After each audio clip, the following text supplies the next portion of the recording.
ಭಾರತ ದೇಶಾದ್ಯಂತ ಸರ್ಕಾರದಿಂದ ಲಾಂಚ್ ಆಗಿರುವ ಹೊಸ ಆಧಾರ್ ಆ್ಯಪ್. ಈ ಹೊಸ ಆಧಾರ್ ಆ್ಯಪ್ ಮುಖಾಂತರ ನೀವು ನಿಮ್ಮ ಆಧಾರ್ ಕಾರ್ಡ್ದಲ್ಲಿ ತಿದ್ದುಪಡಿಗಳನ್ನು ಮಾಡಬಹುದು. ಇನ್ಮುಂದೆ ಯಾವುದೇ ಆನ್ಲೈನ್ ಸೆಂಟರ್ಗೆ ಹೋಗದೇನೆ ಆನ್ಲೈನ್ ಮುಂದೆ ಸಾಲು ಸಾಲಾಗಿ ಕಾಯುವಂತ ಅವಶ್ಯಕತೆ ಇಲ್ಲ ಇನ್ಮುಂದೆ. ಹಾಗಿದ್ರೆ ಈ ಒಂದು ಸರ್ಕಾರದಿಂದ ಹೊಸದಾಗಿ ಲಾಂಚ್ ಆಗಿರುವ ಆ್ಯಪ್ನಲ್ಲಿ ನಾವು ಆಧಾರ್ ಕಾರ್ಡ್ದಲ್ಲಿ ಎಲ್ಲ ತಿದ್ದುಪಡಿಗಳನ್ನ ಮಾಡಲಿಕ್ಕೆ ಸಾಧ್ಯನಾ? ಇದು ಆಗುತ್ತಾ? ಅಥವಾ ಕೆಲವು ಸಣ್ಣ ಪುಟ್ಟ ತಿದ್ದುಪಡಿಗಳನ್ನ ಮಾಡಲಿಕ್ಕೆ ಮಾತ್ರ ಇರುತ್ತಾ? ಇದರ ಜೊತೆಗೆ ಇವಾಗ ಸದ್ಯದಲ್ಲಿ ಈ ಒಂದು ಹೊಸ ಆ್ಯಪ್ನಲ್ಲಿ ಎಲ್ಲ ಸರ್ವಿಸ್ಗಳು ಚಾಲತಿಯಲ್ಲಿ ಇದ್ದಾವ ಅಥವಾ ಯಾವುದು ಚಾಲತಿಯಲ್ಲಿ ಇದೆ, ಇದ್ದರೂ ಯಾವುದು, ಅದನ್ನ ಉಪಯೋಗ ಮಾಡೋದು ಹೇಗೆ? ಇದರ ಬಗ್ಗೆ ತಿಳಿಯೋಕ್ಕೂ ಮುಂಚೆ ಚಾನಲ್ಗೆ ಸಬ್ಸ್ಕ್ರೈಬ್ ಮಾಡಿ ನೋಡಿ. ವಿಡಿಯೋ ಇಷ್ಟ ಆದರೆ ಲೈಕ್ ಮಾಡಿ ವಿಡಿಯೋಗೆ. ಆಧಾರ್ ಕಾರ್ಡ್ ಉಪಯೋಗ ಮಾಡುವ ಎಲ್ಲ ಸಾರ್ವಜನಿಕರು ತಮ್ಮ ಆಧಾರ್ ಕಾರ್ಡ್ ಅನ್ನು ತಿದ್ದುಪಡಿ ಮಾಡಬಹುದು. ಯಾವುದೇ ಆಧಾರ್ ಆನ್ಲೈನ್ ಸೆಂಟರ್ಗೆ ಹೋಗದೆ ಆದರೆ ಈ ಹೊಸ ಆ್ಯಪ್ನಲ್ಲಿ ಎಲ್ಲ ತಿದ್ದುಪಡಿಗಳನ್ನು ಮಾಡಲು ಅವಕಾಶ ಇರೋದಿಲ್ಲ. ಕೆಲವೊಂದು ತಿದ್ದುಪಡಿಗಳನ್ನು ಮಾತ್ರ ಮೊಬೈಲ್ನಲ್ಲಿ ಮಾಡಬಹುದು. ಇನ್ನು ಕೆಲವೊಂದಿಷ್ಟು ತಿದ್ದುಪಡಿಗಳನ್ನು ಆಧಾರ್ ಸೆಂಟರ್ಗೆ ಹೋಗಲೇಬೇಕು. ಹಾಗಿದ್ದರೆ ಮೊಬೈಲ್ನಲ್ಲಿ ಮಾಡುವ ತಿದ್ದುಪಡಿಗಳಾದ ಆಪ್ಷನ್ಗಳು ಯಾವುವು ಅನ್ನೋದನ್ನ ತಿಳಿಯೋಣ. ಮೊದಲನೇದಾಗಿ ಮೊಬೈಲ್ ನಂಬರ್ ಅಪ್ಡೇಟ್ ಅನ್ನ ಮಾಡಬಹುದು. ಎರಡನೇದಾಗಿ ವಿಳಾಸ ಬದಲಾವಣೆಯನ್ನ ಮಾಡಬಹುದು. ಮೂರನೇದಾಗಿ ಹೆಸರು ತಿದ್ದುಪಡಿ ಮಾಡಬಹುದು. 4 ಇಮೇಲ್ ID ಬದಲಾವಣೆಯನ್ನ ಮಾಡಬಹುದು. ಈ 4 ಆಪ್ಷನ್ಗಳನ್ನ ಮಾತ್ರ ನೀವು ನಿಮ್ಮ ಮೊಬೈಲ್ನಲ್ಲಿ ತಿದ್ದುಪಡಿ ಮಾಡಲಿಕ್ಕೆ ಸಾಧ್ಯ ಸದ್ಯದಲ್ಲಿ ಇರುವ ಅಪ್ಲಿಕೇಶನ್ ಪ್ರಕಾರ.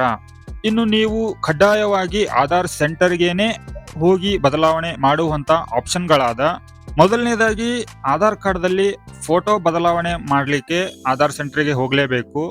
ಎರಡನೇದು ಬಯೋಮೆಟ್ರಿಕ್ ಅಥವಾ ಐರಿಸ್ ಸ್ಕ್ಯಾನ್ ಕೂಡ ನೀವು ಆಧಾರ್ ಸೆಂಟರ್ನಲ್ಲಿನೇ ಮಾಡಬೇಕು. ಮೂರನೇದು ಹುಟ್ಟಿದ ದಿನಾಂಕ ಬದಲಾವಣೆಯನ್ನ ಮಾಡ್ಲಿಕ್ಕೂ ಕೂಡ ಆಧಾರ್ ಸೆಂಟರ್ಗೆ ಹೋಗಬೇಕು. ನಾಲ್ಕನೇದು ಲಿಂಗ ಬದಲಾವಣೆ, ಈ ಒಂದು ಅಪ್ಡೇಟ್ ಅನ್ನ ಮಾಡ್ಲಿಕ್ಕೂ ಕೂಡ ನೀವು ಆಧಾರ್ ಸೆಂಟರ್ಗೆ ಹೋಗಬೇಕು. ಇನ್ನು ಕೊನೆಯದಾಗಿ ಬಹಳ ಇಂಪಾರ್ಟೆಂಟ್ ಇರುವಂತದ್ದು ಮೊಬೈಲ್ ನಂಬರ್ ಕೂಡ ಬದಲಾವಣೆ ಮಾಡಲಿಕ್ಕೆ ನೀವು ಆಧಾರ್ ಸೆಂಟರ್ಗೆ ಹೋಗಬೇಕು. ಈ 5 ಬದಲಾವಣೆಗಳಿಗೆ ಕಡ್ಡಾಯವಾಗಿ ಆಧಾರ್ ಸೆಂಟರ್ಗೇನೆ ಹೋಗಿ ಬದಲಾವಣೆ ಮಾಡಿಸ್ಬೇಕು. ಆದರೆ ಈ ಆ್ಯಪ್ನಲ್ಲಿ ಮೊಬೈಲ್ ನಂಬರ್ ಅಪ್ಡೇಟ್ ಮಾಡಲಿಕ್ಕೆ ಬರುತ್ತೆ ಅಂತ ಅಂದ್ರಿ, ಮತ್ತೆ ಆಧಾರ್ ಸೆಂಟ್ರಿಗೆ ಯಾಕೆ ಹೋಗಬೇಕು ಅನ್ನೋ ಒಂದು ಪ್ರಶ್ನೆ ಕೂಡ ನಿಮಗೆ ಕಾಡ್ತಾ ಇದೆ. ಹೌದು, ನಿಮ್ಮ ಪ್ರಶ್ನೆಗೆ ಉತ್ತರ ಕೊಡ್ತೀನಿ. ಇವಾಗ ನಿಮ್ಮ ಹತ್ತಿರ ಸದ್ಯದಲ್ಲಿ ಆಧಾರ್ ಕಾರ್ಡಿಗೆ ಲಿಂಕ್ ಇರುವ ಮೊಬೈಲ್ ನಂಬರು ನಿಮ್ಮ ಹತ್ತಿರ ಇಲ್ಲ ಅಂದ್ರೆ ನಿಮ್ಮ ಮೊಬೈಲ್ನಲ್ಲಿ ಆಧಾರ್ ಕಾರ್ಡ್ ಆ್ಯಪ್ ಮುಖಾಂತರ ಮೊಬೈಲ್ ನಂಬರ್ ಬದಲಾವಣೆ ಮಾಡಲಿಕ್ಕೆ ಬರಲ್ಲ. ಯಾಕೆ ಅಂದ್ರೆ ಹಳೆಯ ಮೊಬೈಲ್ ನಂಬರಿಗೆ OTP ಬರುತ್ತೆ.